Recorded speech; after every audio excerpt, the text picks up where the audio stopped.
बंधु जेपरि आपण जानिछंती भगवान श्रीराम भगवान विष्णु को अवतार एवं भगवान हनुमान स्वयं देवदेव महादेव का अवतार थिले। ताहले रावण किए? रावण कहार अवतार थिले? बंधु आज ये वीडियो माध्यम रे आसंतु जानिबा रावण कहार अवतार थिले। एथिपाई एई छोट वीडियो को प्रथम शेष पर्यंत संपूर्ण भाव में देखंतु।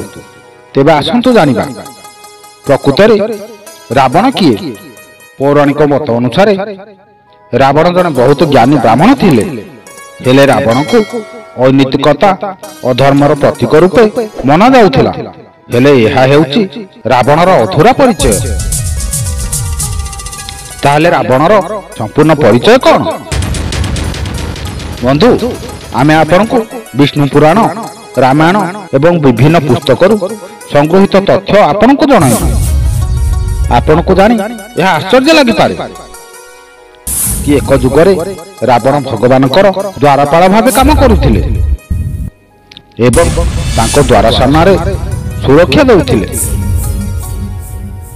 भगवान विष्णु भगवान रामक रूप अवतार नैथिले। कौनसी एक अभिशाप कारण रावणर राक्षस प्रकृति उत्पन्न हो जाइथिला। पौराणिक मत अनुसार थरे ब्रह्मांकर चारि मानस पुत्र सनक स्थलंदन सनातन एवं सनद कुमार भगवान विष्णु को दर्शन करने को वैकुंठ आसी थांती। सेही समय भगवान विष्णुकर दुई जन द्वारपाल जय एवं विजय से चारि जन ऋषिपुत्र को भीतर को जावाई मना करदेले। ऋषिपुत्र माने जेते बुझाइले मध्य ये दुई द्वारपाल तांको कथा को कौनसी प्रकार बुझिले नहीं। शेषरे ऋषि माने क्रोधवशत जय विजय को राक्षस हो जबार अभिशाप देदेले। जय विजय ऋषि मान को क्षमा मागिले एवं बहुत नेउरा हेले। तांकर ये भूल पाई तांको एते बड़ दंड न देवा पाई और से माने देइथिबा अभिशाप फेराई नेवा पाई अनुरोध कले।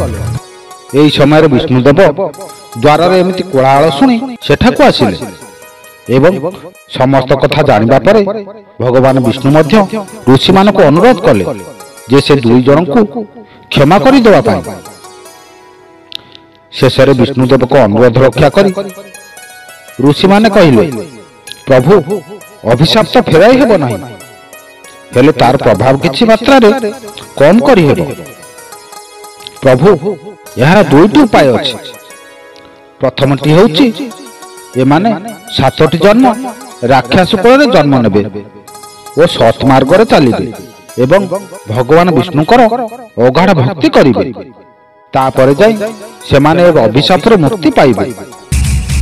ओ द्वितीयटी हैला एमाने 3टी जन्म राक्षस कुल रे जन्म नेबे ओ महा अधर्मी सांग को भगवान विष्णुकर घोर शत्रु हेबे एवं 3टी जन्म जाक भगवान विष्णु बा तांको अवतारंक हाथ रे बद्ध हेला परे जाई ये अभिशाप मुक्ति पाइबे।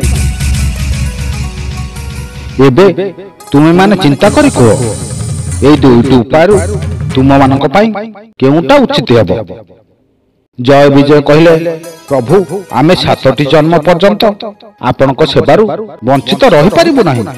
जदि प्रभुंक सह शत्रु होई आमे 3टी जन्म रे मुक्ति पाई पारिबु ताहले आमे प्रभुंकर शत्रु होई तांको हाथ मरी आमे मुक्ति पाइबु।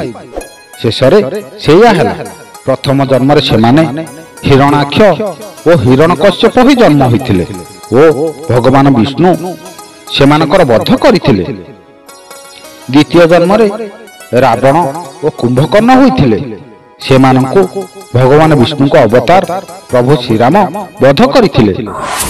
ओ तृतीय जन्म रे एमाने शिशुपाल ओ दंतवक्र होई जन्म ग्रहण करिथिले एवं सेही समय रे विष्णु को अवतार भगवान श्रीकृष्ण एई दुई राक्षसंकर वध करिथिले। तापर जाई सेमाने राक्षस जन्मरु मुक्ति पाइथिले और ऋषिपुत्र अभिशाप मुक्ति होई पुणी विष्णु को द्वारपाल भाव में कार्य करथिले। बंधु आज भिडियोटी केमिति लागिला कमेंट माध्यम रे जणाइबाकू अनुरोध। एमिति किंवदंती कहानी नीतिशिक्षा कहानी गुड़िक शुणापी चैनल को सब्सक्राइब करूँ। जय जगन्नाथ। नमस्कार।